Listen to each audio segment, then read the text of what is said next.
Okay. So what I'm making is the simplest soap possible. There's no swirls or anything, but it is one of my third top selling bars. I may have to black out this mixer sound. Right now I am just combining the oils. There's a little bit of mud in here, so I want to get it all mixed up. That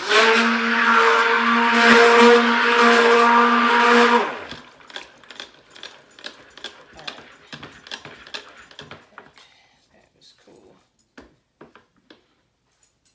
So this is my lye water over here. And I'm just going to pour that in. Everything is at 90 degrees. I don't pour it down the stick blender. I don't do none of that. Because I haven't found that it made any difference. I don't ever really get air bubbles in the soaps. Alright.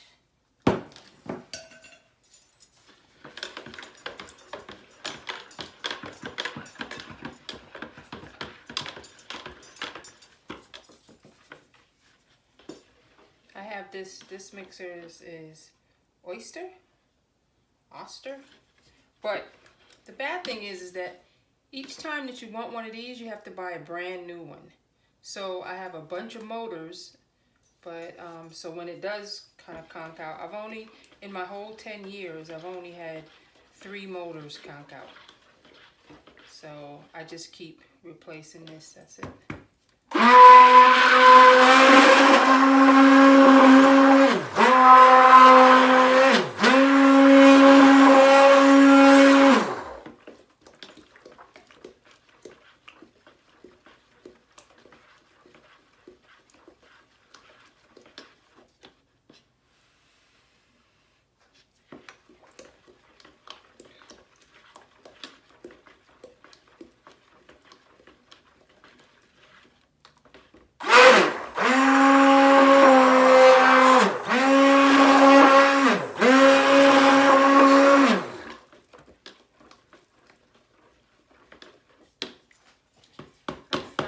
This attachment is making too much bubbles. So we're going to try a different one.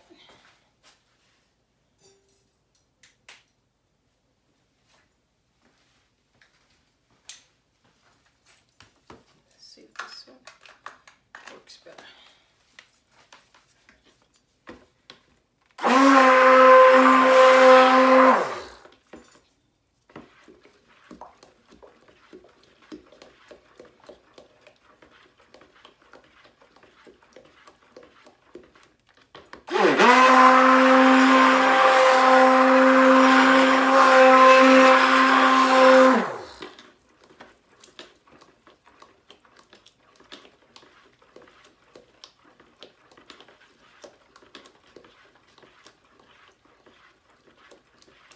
What it is, I've dropped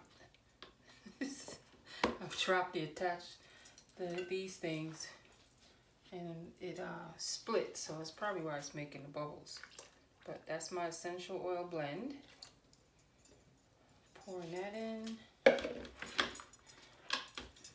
Just gonna give it, just stir it in.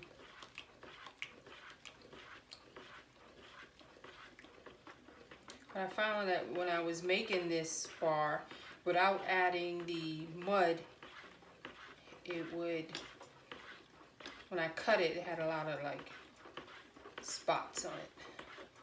Not spots, bumps. But Dead Sea mud makes the bars smooth. The Dead Sea mud bar that I make, it was coming out really smooth, and so I'm like, oh, maybe if I add some mud to the charcoal bar, because it's not going to affect the color, and it's actually going to make it a better bar. But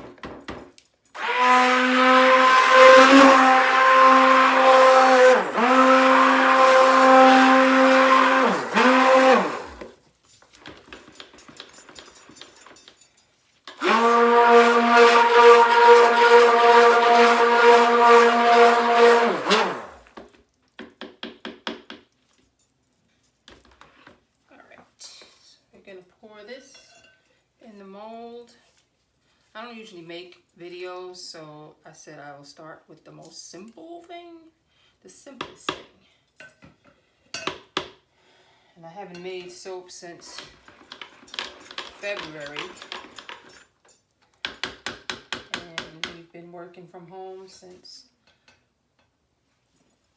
March 9th. Our company sent us home early, and I was very thankful for them for that, because I ride the train in, and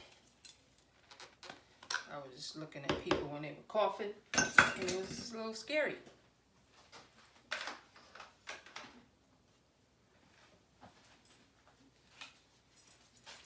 So I usually take the train from here to Greenwich, and there's a lot of people going back and forth to New York, and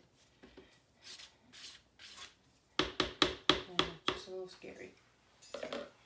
So I'm gonna pour this in the mold. And I had a local carpenter, one of my co-workers' husband, make these molds for me. They're like 33 inches long. And I get 25 bars out of this mold.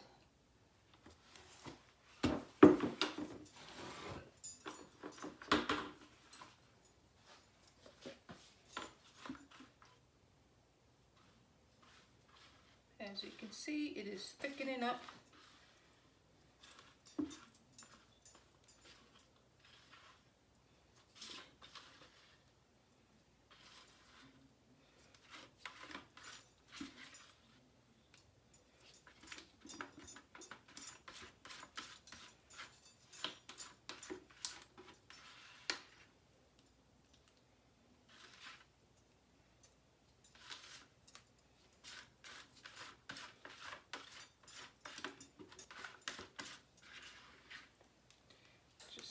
Getting it all out of there.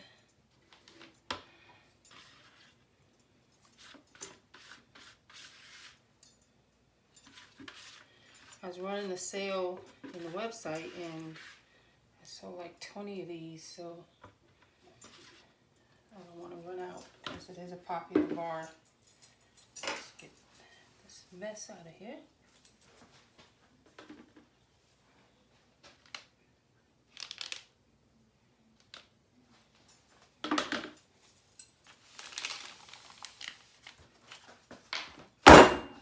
Down, get out any air bubbles, but I'm also banging it to flatten it.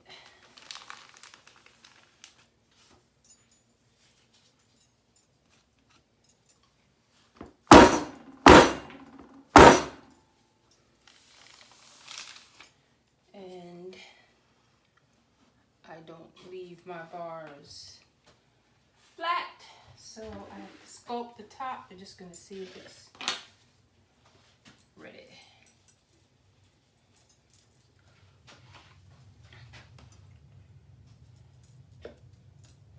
So what I do,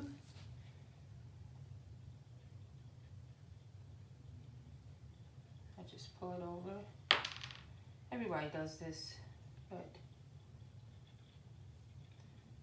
it's cool. A regular spoon.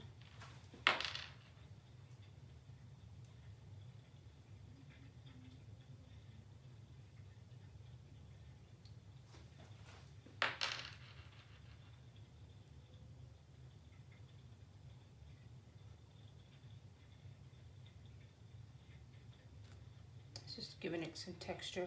But what I do is I go back, because these grooves, I don't like them on the edge of the bar, so I go back and I hit the groove part to flatten it out. But I don't go all the way up. So it looks like scales almost.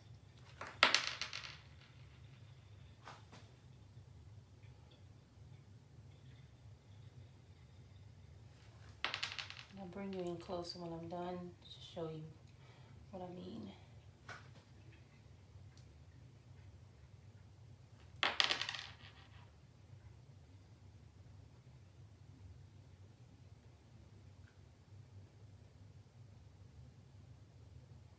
Smells so good. It's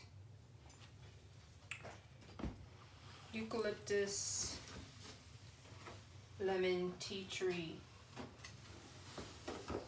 and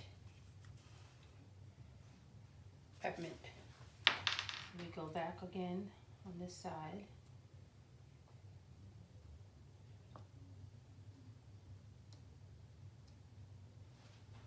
Same thing, sculpting. And these bars are this gentleman who is doing wholesale in North Carolina. So he's buying the whole log.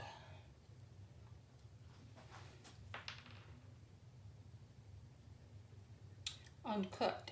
So I hope they've got a cutter. And like I said, just go back and do the sculpting.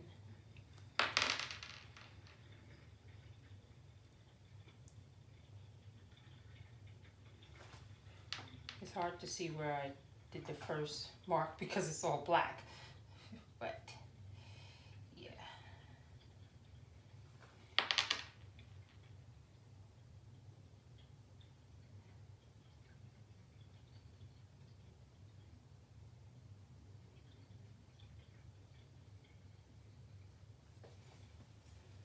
And that is that.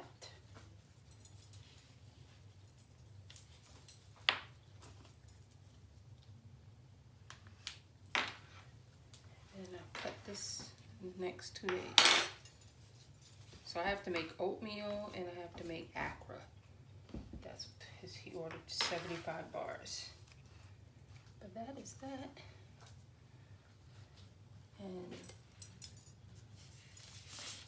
we bring you in to show you the finished product.